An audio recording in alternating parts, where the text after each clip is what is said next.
Welcome to Real Flix Reviews. We're like a book club for people who hate reading. This week we're doing the movie South Central, made in 1992, and James brings you movie news. This week we have Jonathan Chang, James Stevens, and Ryan Preston.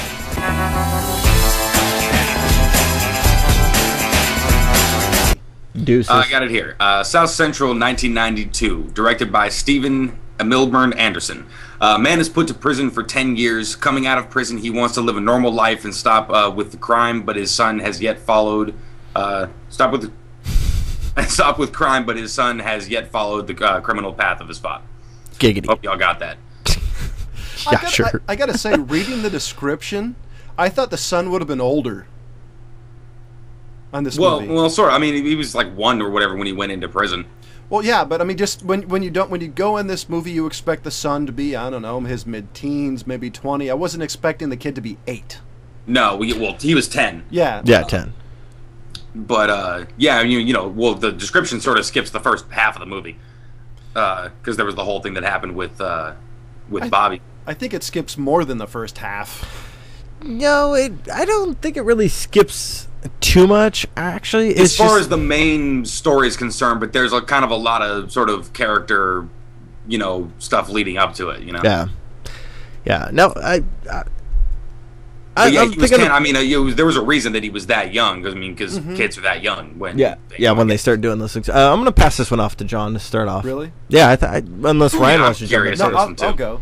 Because Ryan and I both have seen this before. My first thought when I saw this movie is because in the 90s, it's like there were so many of these movies come out. I was actually trying to think of the difference between this movie, Juice, Boys, all the other movies. Menace, Boys in the Hood. Yeah, because there's so many of them. Yeah, there were.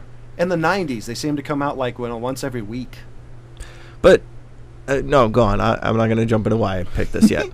Well, you almost had me going. It was actually an interesting movie. I love the fact that this movie is solely a character-driven movie. Yeah, and it's a character, and even some of the character development is used just to drive the plot forward, which is interesting because you don't see a whole lot of movies that are solely character-driven and the plot is driven off the way the characters have evolved. Yeah. They give you like a shotgun blast of a little bit of information that moves forward from there. Yes, I know. Distasteful. just not cool. Too soon, man. By the way, I love the intensity of the Muslim character. That was one of my favorites. Because this is the thing I thought was interesting. If He's a man. Do you see a man in front of you? If you actually see him, every time that character's on screen, he's on the edge of self-control. Right on the edge. Like, if you push him anymore, he would have done something he regretted. Well, I mean, think about it, though. The what he tells about his history, I mean, he literally ripped those people apart. Yeah. And what his intensity sort of relayed to me was more of just his resolve of how much he's a nonviolent person now, Yeah, but I think it also shows how much violence is still in him. I think that's what it was, because you see him kind of fighting back a little, I think. That's what I saw. Well, you see him sort of, doing what he has to protect, people that he cares about. He's putting, I guess the best way to say it is like, you can see him, he's kind of putting on the brakes a little bit, because you could still see him, he has the way his eyes are, and the main character that happens later on in the movie, when the guy's holding a gun to his son, and you could see he does the same thing. You could see his old self is still there, but he doesn't want to go there. So he's doing the same wide-eyed, like, I dare you to push me. Yeah, and but I like the part when they're both in the cell, and he's sitting there, and he's like, "Are you gonna preach to me?" And he just pops right up and shows that the intensity is there, and he basically says, "Yes, I am going to preach to you, and you are going to listen." That was the scene that I'm not a person to fuck with. Yeah, because it was a scene that I'm a person to be respected. You know what I mean? Like obviously with the scene, in the broom closet, whatever the hell that was, with the Aryans. Yeah. It wasn't necessarily about like, hey, I'm threatening violence. He even said like, look, I don't want any trouble with the Aryan Brotherhood. But at the same time, you can tell that he's respected there. I thought that was kind of the Rorschach moment, because they were trapped in there with him.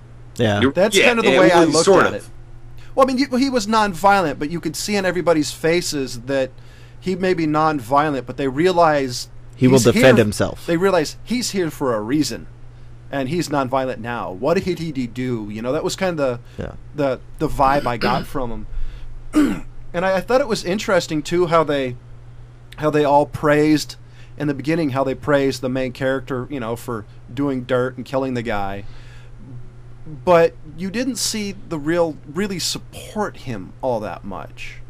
Right. Yeah. It was all sort of surface. You know what I mean? And you know, like oh, you know, yeah, we're brothers, but then here, do this stuff for us, and you know, oh, go to jail for us. You know. Yeah. And it plays out kind of the end when he's like, well, half this stuff is yours, but you did. You know, my thought was, but you didn't go out to see him. You knew he got out. You didn't do anything. Yeah. Well, the character that bugged my wife because she watched this one with me was his baby mama. Yeah, his baby mama, I guess is what you would say. Yeah, she's like, that chick really bugged me because every time that he came across her, it was like, why didn't you tell me you were getting out? I would have done this or this, and then it's just I would have done my hair. Yeah, I would have done my hair, and she's like, that's all she has to say to him is, I missed you. And I would have done my hair. And every time he sees her, she's high or drunk. Yeah. I mean, that's it. You never see her like, hey, how you doing? It's well, no, there was one scene where she wasn't high. She was trying to get high and drunk. Yeah. But it was the same thing. You know, every time she had kind of that laid-back, slurred speech, like, hey, baby. You know, you never saw her in that environment, which I also think is telling to the environment they're living in, though, that it shows that the environment is so screwed up that being high is better than being sober. Well, and it shows how sort of ingrained into the type of neighborhood that kind of shit is. Yeah. And like you said, I mean, this was all about characters. I mean, it was a really low budget movie. I mean, this thing had like $4 million, and that was mostly just, I think so, you know, distribution and soundtracking and, you know, the more audio stuff. But I mean, it was probably made for a lot less. It definitely wasn't for renting out all the sets. Yeah, definitely. Yeah, well, let me get into why I picked this movie now. I picked this movie because, like you said, there was a bunch of them that came out in the early 90s. There's Juice, there's Menace to Society, there's Boys in the Hood, and then there's this one. And as far as all of those go, I think this one, out of all of them, has always stuck with me. I think this one is the most poignant. Yeah, that's what I was going to say. The story they tell here is one that is a really good story. I think there's a lot to it. You kind of see it's a redemption story. It is a redemption story. It really is, and it shows not only how impoverished the area was and how little jobs except for going out and doing dirt. Yeah, as you said. Well, not to. I mean, the whole doing dirt thing in the beginning. You hear all the talk about, look, this is protecting our neighborhood. Yeah. This is obviously the cops aren't protecting us. We got to protect ourselves, protect our family, protect our neighborhood. You know, started with the best of intentions, but then, you know, money and drugs, and then everything just gets corrupt. Exactly, and that's kind of where it comes to. Is that was actually the purpose of the gangs, and they even talk about it when they're in their little clubhouse. Mm-hmm. I guess you could call it, you know. Right. And he's talking, and he brings up their parents, Bobby's parents and Ray Ray's parents. Is, you know, he says, you know, our fathers are locked up because of the Watts riots, and that's where gangs actually, a lot of them came from. Yeah, Black Panthers were started specifically because the white cops wouldn't patrol their neighborhoods. Yeah, and they came off, and they're saying, well, the cops don't want to come here to deal with this stuff because they obviously have better things to do. Mm-hmm. Right. So we're going to do it. And that's where the gangs started, and then it shows how the gangs got way off course. Way off course. and a lot of the OGs, being Bobby, which would be one of them, got really upset with that and said, this is not what we were doing. Well, and they left. What you see with Bobby is how, like, I mean, it was a generational thing. He was already so integrated into the type of system that it was, that it took going to jail and meeting somebody like Ali to sort of like kind of open his eyes. Like you said, you got lights going off in your brain now. Yeah. See, and he's just it pulled back the curtain. But you know, he saw the wizard and he was like, this is bullshit. But that wasn't the scene that opened his eyes when he saw his friend. Was it Loco? Yeah, it was Loco. When you saw him and you heard that the story that he told. The story that he told, I think that was the scene that made he realize that it's not about protecting the neighborhood, it's about protecting the profits and the money. And when you saw that, I think he realized that Yeah, the catalyst was obviously his son, hearing about his son, being out with all the kids, stealing stereos or whatever. And that's how they started back then, was they were going out and jacking car stereos. I mean, Ryan it happens, was a couple years younger, but that happened a lot. See, I think this is a fictional story, but I guarantee you versions of this have happened a lot. You know what I mean? Like I'm from Los Angeles. I'm not from that part of Los Angeles. That's a little more southwest. But I mean, it's basically like I know that neighborhood, like Hoover and 52nd, you know what I mean, 57th, all stuff out there.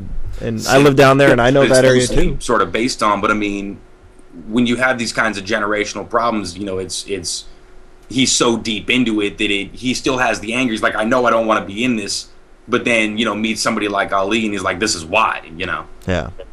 Yeah, I think it was kind of both. I think the son was kind of the antithesis, but you see the fact that they weren't protecting Loco and they kicked him out. I think that was the one that really, it's like, okay, why? And then when he said, and your son, and I think that was the part that made him go, okay, time to rethink this. And I think when he met Ali, it was the point that it gave him, after Ali kind of stood up and said, you're going to shut up and listen to me because you don't have a choice because you're stuck in here with me.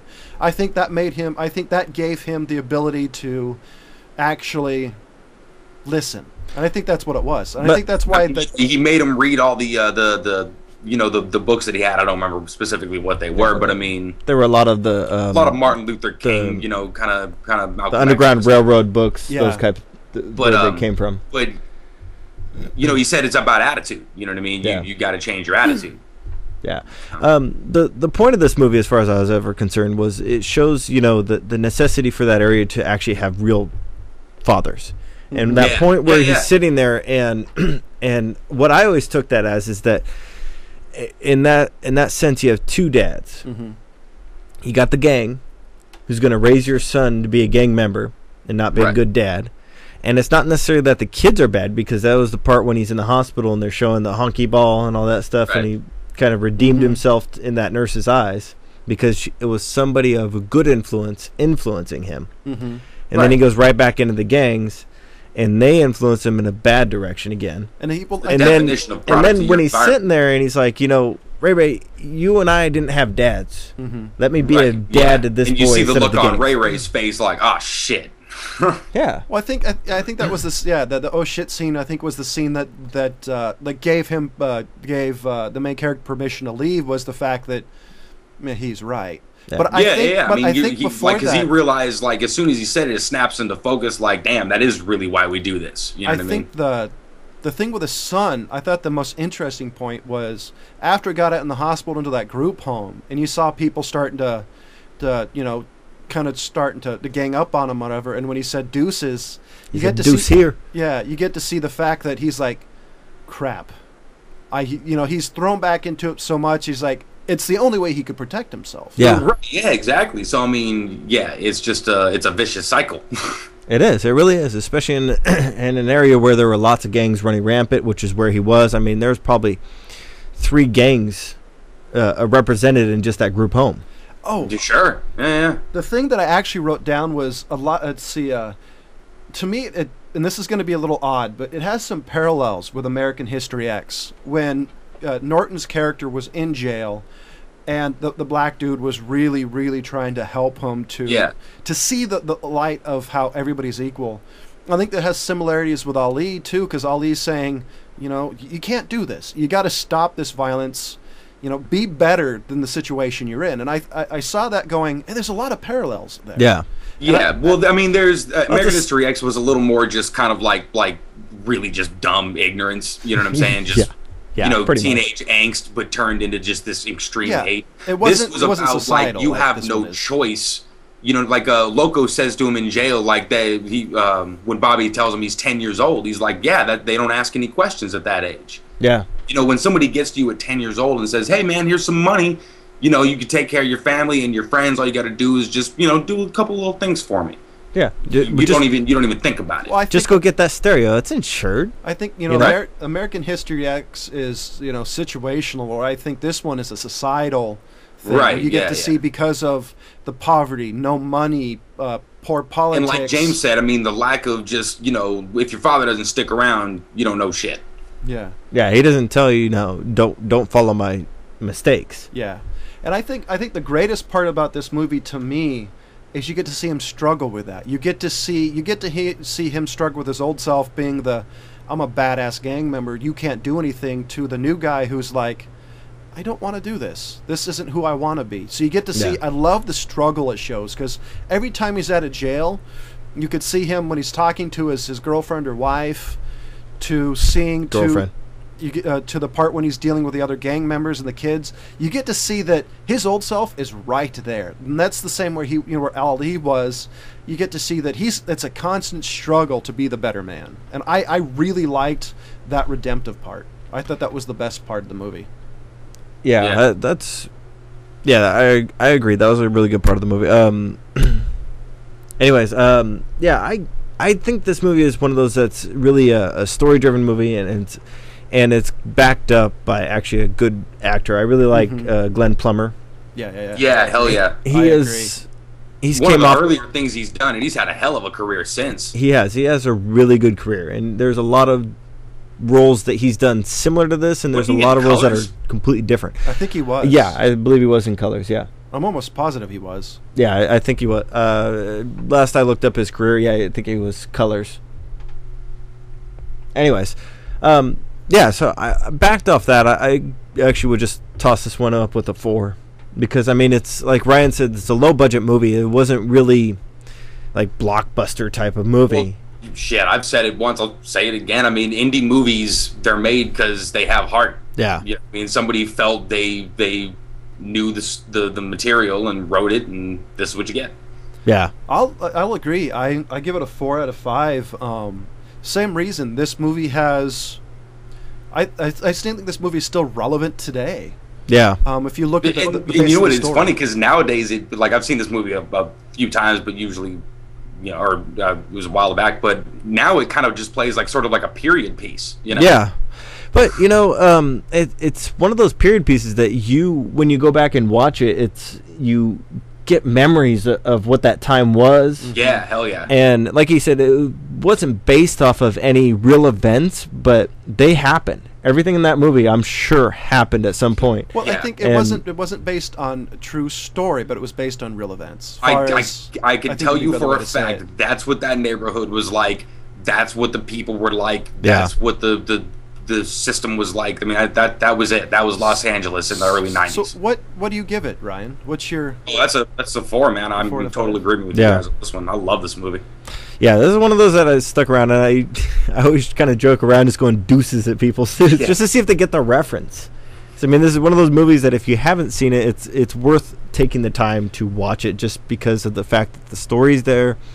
I wouldn't say so much that it's relevant today, but I'm not going to say that it's irrelevant today either. Well, I think the message still stands. Yeah. You know what I mean? Maybe, like I said, it plays like a period piece because you drive through that neighborhood, it's not the same anymore. Well, the reason why I say the story is still relevant because you still have situations where that exists, but I think it's relevant because you see a guy who grows up hardcore or whatever you want to call it, and you see him realize that path is not the right path. And I think that's the relevant part of the story, is the fact that it's kind of calling people in situations like that or dissimilar in some ways to become the better man. And I think that's what it's about. What it really did really, really well was just it held a mirror up to that society. You know what I mean? And for good and for bad. I mean, it showed the good parts, for good, and it showed the bad parts for bad, but it was really fair, on the storytelling. So yeah, actually, I think that's why it sort of hits home with a lot of people.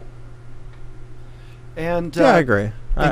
Sorry. I was just gonna say I agree with Ryan on that one. And coming up, this is the movie portion of the show, and movie news, excuse me. And James has some news. So what do you have for us? Have you guys heard anything about Tomorrowland? I've heard only what Disney has released. I know enough to be intrigued. Yeah, that's what I'm curious about. Tomorrowland, Disneyland, Tomorrowland. Yeah, it's a Disney movie, but it's a Disney flick. Fuck, man! It's live action, allegedly. Let me get here. In Toontown next. I mean, this one Frontierland. Shh. Are you ready to listen? Sit. Okay. This one is done by Brad Bird. Have you heard of Brad Bird, Ryan? Yeah, I know the name. I'm trying to He's done The Incredibles, Up, Ratatouille. Oh, yeah. And not only that, but he's also supposedly has one second. Oh, there we go. I got a little distracted. He directed 2 episodes of The Simpsons in 90 and 91. So we're talking good Simpsons.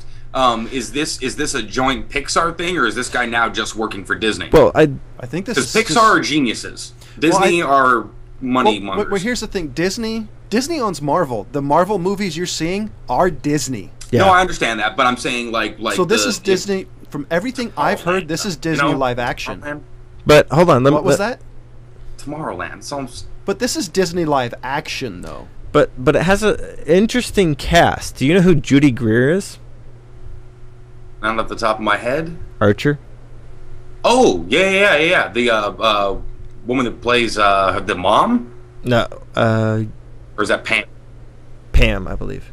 Anyway, Okay. But it's also got George Clooney jumping in on this one, and that one was rumored, and now it's actually confirmed. But it's got a lot of interesting things going on with it, and as far as what they're putting it out as is mystery sci-fi in the genre character, but I think they're putting it as mystery because Disney's not saying anything about it. No, they're pumping out a Laurie ton from House fame. Yeah, they're pumping out a ton of viral stuff for it, though. I mean, but yeah, there's I've heard ton about of this viral for a stuff, couple of years, but they're not telling you what it's about. No. And so I'm curious because that's kind of like they're pulling a different type of stunt with this one, as far as I'm concerned. I think. Well, I don't know. I mean, Pirates of the Caribbean. Yeah, well, the first one. I can't believe I'm about to defend this, but you know. The first one was really well done. I saw it like 8 times, dude, in the theater. That was a great movie. Everything subsequent was terrible, but let's not get started on that. Yeah. So I really want to know what this is about, because I've heard it's live action. I don't know if it is. I really want to see it, though, because... Well, Judy Greer's a voice actress. Yeah, that's what I'm curious about, too. And George Clooney has done voice acting, too. Sure. So that's where I'm kind of at. Do you think this is going to be, since the director doesn't really have anything of...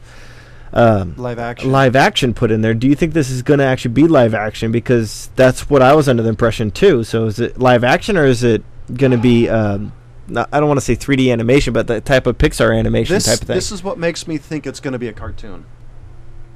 Yeah, I saw that too. I don't know if you guys can see it. Let me move it to my iPad. Oh, you just kind of closed it. It's basically what it is. It's the Tomorrowland logo with a little nuclear symbol on it. Yeah. Or atom symbol, excuse me. Yeah, so that's where I'm at on it. And this is kind of just not really news, but it's just to for those of you out there who haven't. Or news is never really news anyway. Don't beat yourself up about it. But no, I'm just saying this isn't really news. It's more like rumor train. And I'm actually, for those of people who may be watching it who aren't informed about this, look this one up and see what you guys think. Because as far as I'm concerned, I liked kind of the stuff that God, I remember saying. I'm gonna Brad Bird. Go ahead and just red light this on principle. What's your red light? I'm gonna red light the movie. It's a no-go. Are you?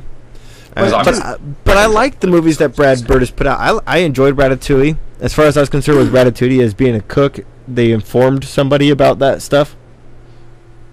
But here's well, again, Pixar, they're geniuses.